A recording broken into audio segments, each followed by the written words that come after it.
Before the video officially begins, I gotta make something clear. This was originally supposed to come out during the last week of December, but complications arose and I really couldn't work on this as much as I wanted to. So when watching this video, go into it with a holiday mindset. That is all I ask. Enjoy, everybody!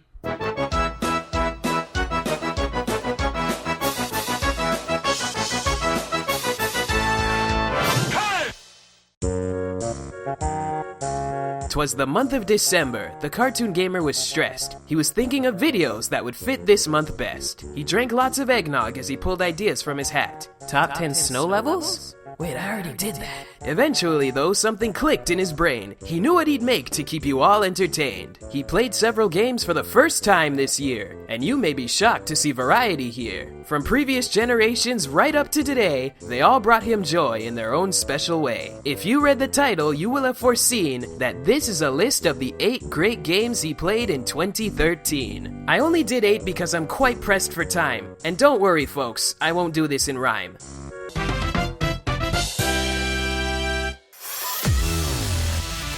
Now here's a game that I thought would never see the light of day, and if it did, I was sure it was going to suck if anybody other than Rare had a hand in making it. Shockingly though, I was wrong, and I couldn't have been happier. Within 5 minutes of playing Killer Instinct for the first time, all of my skepticism was replaced with joy and excitement, as well as the thought of, oh crap, now I need to get an Xbox One if I want to play this more. I say crap because I'd be shelling out over $500 for one game that, while fun, is nowhere near finished at this point in time. I'm not gonna do that, although I am anxious to see how this game grows. And I can't thank Double Helix enough for making KI relevant again.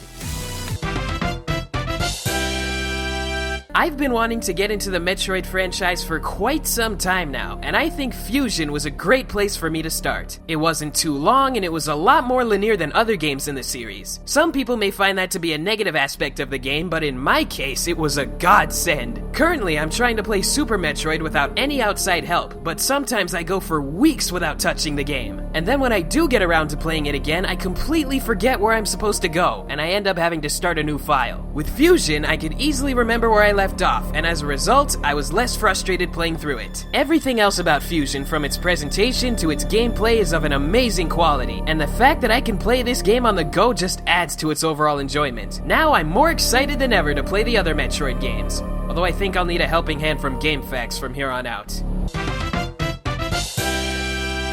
I'm pretty terrible at conventional fighting games, but they've always intrigued me. And yet, aside from Killer Instinct and a couple of other games, they've never intrigued me to the point of wanting to learn their mechanics. That is, until I caught wind of Skullgirls, an exuberant little indie game of epic proportions. Double entendre. If you're like me and you want to get a better understanding of fighting games but don't know where to start, Skullgirls is a great stepping stone. It has an extensive tutorial mode that'll teach players just about everything they need to know about playing a fighter. What really won me over though was this game's presentation. A jazzy soundtrack, awesome voiceovers, and beautifully animated characters that exude personality and charm. So if you like any of that stuff, and you don't mind a bit of fan service, I highly recommend you check this game out, especially when it gets rebranded in 2014 as Skullgirls Encore, where it'll be bigger and better than ever before. That also means two things.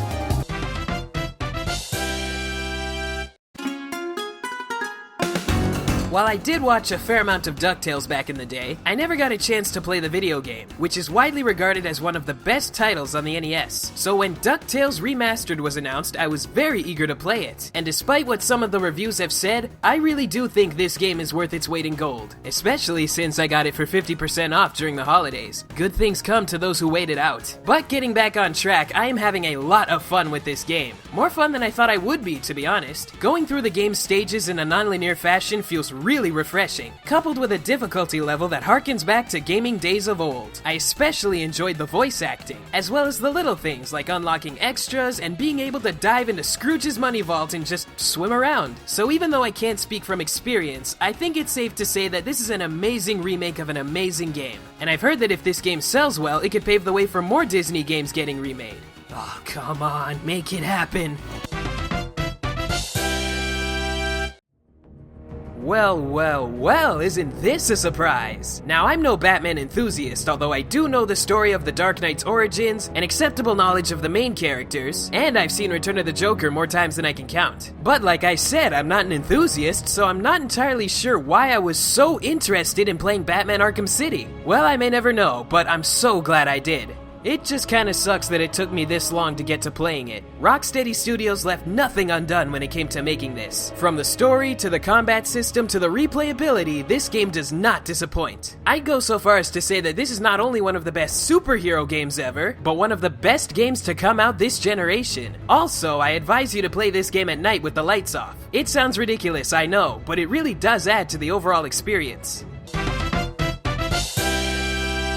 If there was one thing about the Wii U that simultaneously hindered the console's sales and ticked off the consumers, it was the delays of AAA launch titles like Pikmin 3, The Wonderful 101, and number 3 on my list, Rayman Legends. Rayman's delay got some pretty understandable backlash, and after getting the shaft from Ubisoft yet again for ridiculous reasons, I said to myself that this game had better be worth the wait. I'm not quite sure if it was, but I can say that Rayman Legends is one of the best 2D platformers I've ever played, improving on everything its predecessor did and being one of the few games to use the Wii U gamepad to its full potential. If you haven't picked it up yet, I highly suggest that you do, preferably on the console that it was originally being developed for.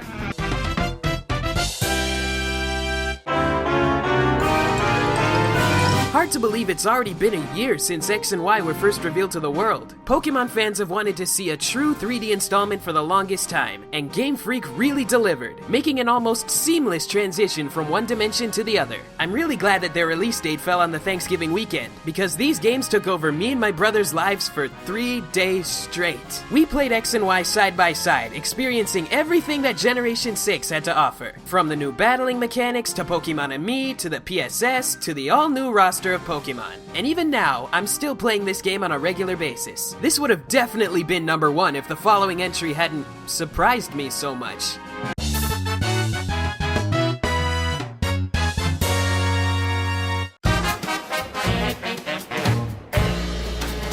To be truthful, I wasn't expecting a lot from Super Mario 3D World, and I really wasn't all that excited for it. But the trailers leading up to this game's release showed me that this was going to be much more than just 3D land with a cat suit. In fact, it turned out to be one of the greatest Mario experiences that I've had in recent years. The multiplayer is as frantic as ever, the music sounds like it came right out of a Warner Brothers cartoon, and just when you think the adventure is over, the game keeps surprising you. That's why I made this number 1, because of its constant surprises. I was surprised by this game's creativity. I was surprised how it didn't stick to one concept for too long. I was really surprised by the final boss. It's surprises like that that made this game such a joy. I haven't been surprised by a video game that much since before I started using the internet. Super Mario 3D World gets my Game of the Year award, and it's something I know I'll be coming back to for many more years to come.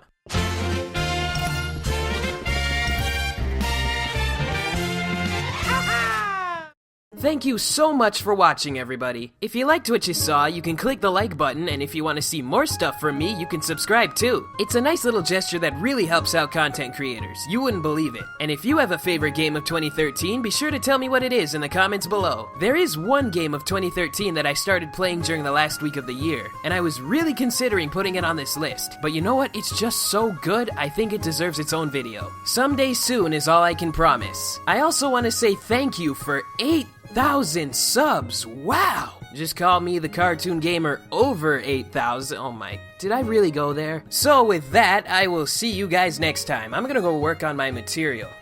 I actually went there!